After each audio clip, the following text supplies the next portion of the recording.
Today we're going to dig into a really fascinating economic puzzle, drawing from the work of economist Ladislav Dalbor. And the question is this: how can a country that has it all, tons of natural resources, a huge workforce, and just massive potential, be completely stuck, economically paralyzed?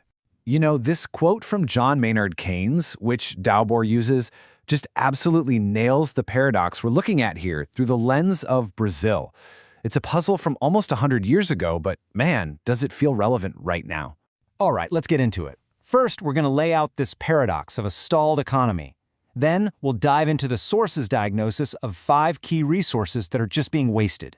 From there, we'll see exactly how unproductive capital is actively draining wealth, and finally, we'll check out the proposed prescription to fix it. So here it is, the central question. Why on earth would a country with a massive workforce, just endless amounts of land, and so much potential be suffering from economic paralysis? It doesn't make any sense on the surface. The diagnosis kicks off by basically just taking inventory, looking at the nation's most valuable assets. And what it finds is, honestly, it's shocking.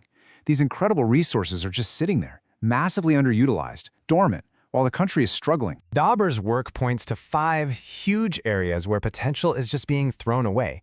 And the key thing here is it's not that the resources don't exist, it's a failure to connect the dots between them. Let's break this down. Okay, first, the people, the labor force. Out of 106 million workers, a staggering 55 million are either in the informal sector, just scraping by, or they're officially unemployed. Think about that. That is more than half the entire workforce not really contributing to the productive economy. Next up, land. The source points to 160 million hectares of wasted potential. Now, to give you an idea of how big that is, we're talking about an area 5 times the size of Italy, just sitting there, completely idle or being used for super low-intensity cattle ranching. Just there. So the problem, then, isn't a lack of people, or a lack of land, or even a lack of money. The source argues it's a systemic breakdown, a failure of organization, a complete inability to connect all these available resources. So this brings us right to the heart of the diagnosis. If all this amazing potential isn't being used to actually make things, where is all the money going?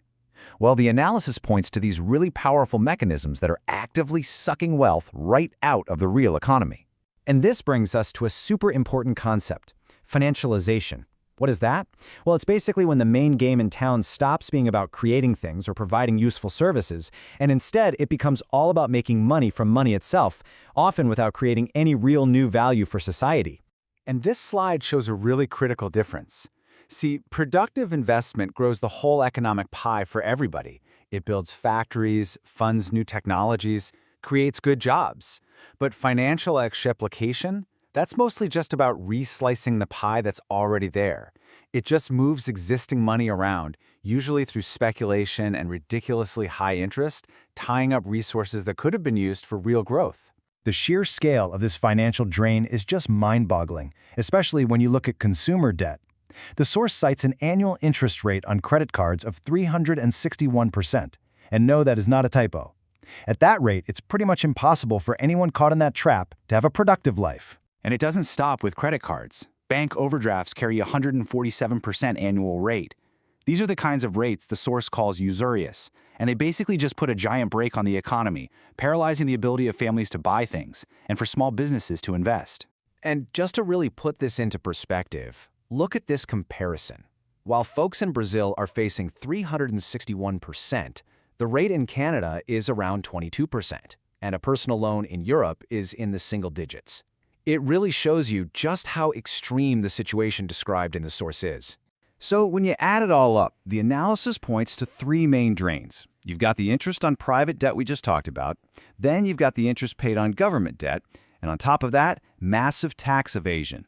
Put them together, and these financial drains are siphoning off a huge chunk, over 30% of the entire national economy, every single year. Okay, so after that pretty sobering diagnosis, the source material doesn't just leave us there. It pivots to a prescription. It's not just about complaining. It's about proposing a set of real ideas to turn the ship around and get capital flowing back into the real productive economy. And these aren't just some abstract theories. The analysis points to successful, real-world examples. Look at Germany, with its system of local public banks that are legally required to support local businesses. Or China, using its state-led financial system to fund these massive development projects. These examples prove that you can design a financial system to serve productive goals. So, based on those principles, the source lays out a 5-part agenda for change. It starts with an emergency, stop-the-bleeding move, slash interest rates. Then, reform taxes to discourage speculation.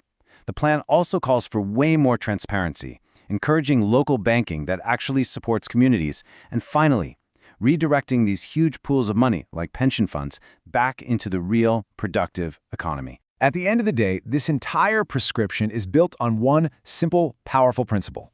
Finance is not an end in itself. It's a tool. It's supposed to be a public utility, kind of like water or electricity, that serves the real economy of goods, services, and jobs. The source argues that somewhere along the way, we've gotten that relationship completely backward. And this really represents a huge shift in values. Instead of measuring success by how much wealth you can pull out of the system for yourself, the goal becomes measuring it by how much value you actually contribute back to society, leaving things better for the next generation. And that leaves us with one final, pretty provocative thought. Dauerber's analysis really forces us all to ask a huge, fundamental question. What is an economy actually for? Is it just a game where a few people try to extract as much as possible? Or is it a system that we should be organizing to serve the well-being of everybody? The answer we choose for that question, well, it changes everything.